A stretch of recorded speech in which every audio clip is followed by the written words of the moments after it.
Monsieur le président, monsieur le ministre, la commission n'a pas la même lecture que le Gouvernement de cet article, et particulièrement de ce grand II. Nous l'avons constaté lors de l'audition du ministre pour préparer cette deuxième lecture. L'Assemblée nationale a adopté un amendement pour que l'application du grand I se fasse au plus tard au 1er janvier 2022, et non plus nécessairement à cette date.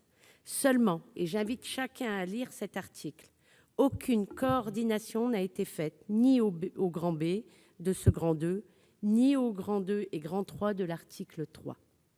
Ainsi, soyons clairs, que vous le vouliez ou non, ce que dit le texte de loi dont nous débattons est bien que vous pouvez avancer l'entrée en vigueur du grand I de l'article 1er et non de son grand I.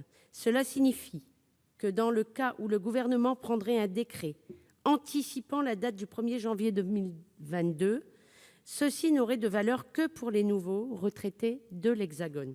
Pour les retraités actuels comme pour les adaptations retenues pour les agriculteurs des départements d'outre-mer, la date d'entrée en vigueur est précisée clairement dans la loi. Ce sera le 1er janvier 2022. L'absence de coordination ne vous laisse donc pas la possibilité d'anticiper. Vous nous avez indiqué que si d'aventure vous décidiez d'anticiper l'entrée en vigueur, vous prendriez une circulaire permettant d'intégrer les retraités actuels et les outre-mer. C'est une bien singulière interprétation de la hiérarchie des normes que nous ne pouvons pas nous permettre de partager dans cette assemblée. Monsieur le ministre, nous n'avons pas amendé ce texte pour ne pas retarder son adoption définitive.